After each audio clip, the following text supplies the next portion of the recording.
Bahujan Samaj party यानी BSP की राष्ट्रीय अध्यक्ष मायावती का 15 जनवरी को जन्मदिवस है।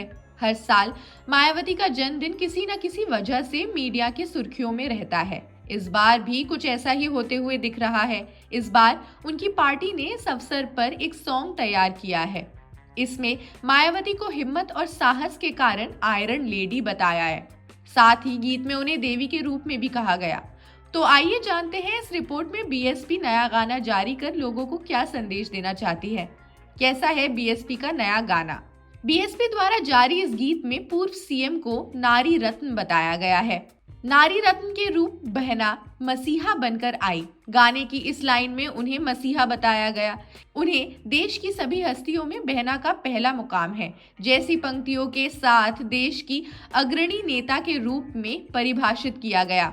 मायावती को सबसे बड़ी जन नेता और एक लौह महिला के रूप में पेश करने के लिए गीत को बनाया गया। गाने के लाइन में संदेश देने की कोशिश की गई है कि बहन मायावती ने कई चुनौतियों का सामना किया है।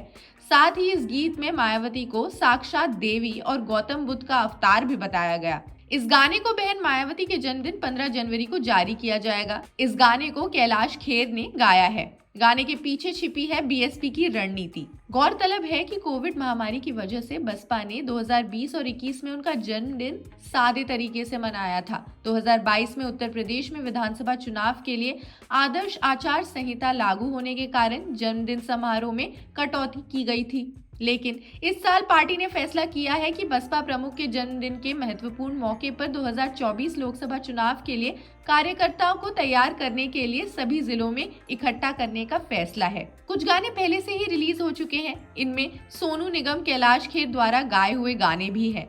बताया जा रहा है इन गानों के माध्यम से पार्टी के कार्यकर्ताओं में जोश भरने का काम किया जाएगा और साथ बहन मायावती द्वारा किए कामों को गाँव तक पहुँचाने की कोशिश की जाएगी। गाने में मायावती को बताया गया है भगवान। बसपा प्रवक्ता धर्मवीर चौधरी ने एक्सप्रेस से कहा है कि ये गीत बहुजन समाज और सर्व समाज की आवाज है।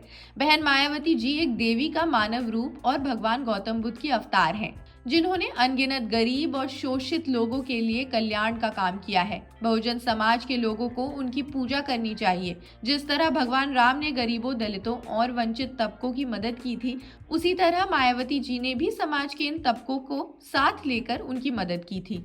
2024 में वापसी करना चाहती है बीएसपी। बता दें कि मायावती यूपी की 4 बार सीएम रह चुकी हैं और दलितों की राजनीति करती रही हैं। पिछले 10 सालों को छोड़ दिया जाए तो यूपी की राजनीति में बीएसपी का बड़ा दखल रहा है। लेकिन इन दिनों बीएसपी बुरे दौर से गुजर रही है। कभी अपने दम पर सत्ता में रही बीएसपी 2022 में उसे मात्र एक सीट पर जीत मिली। अब बीएसपी 2024 लोकसभा चुनाव में वापसी करना चाहती है। यही वजह है कि मायावती अपनी पार्टी में लगातार बदलाव कर रही हैं। तो ये थी मायावती से जुड़ी हमारी रिपोर्ट। आपको कैसी लगी ये रिपोर्ट, आप हमें कमेंट बॉक्स में जरूर बताएं। साथ ही इस पूरे मामले पर आप क्या कहना चाहते हैं, कमेंट बॉक्स में लिखें। बाकी देश दुनिया की खबरों के लिए बने रहिए जनसत्ता के साथ। शुक्रिया।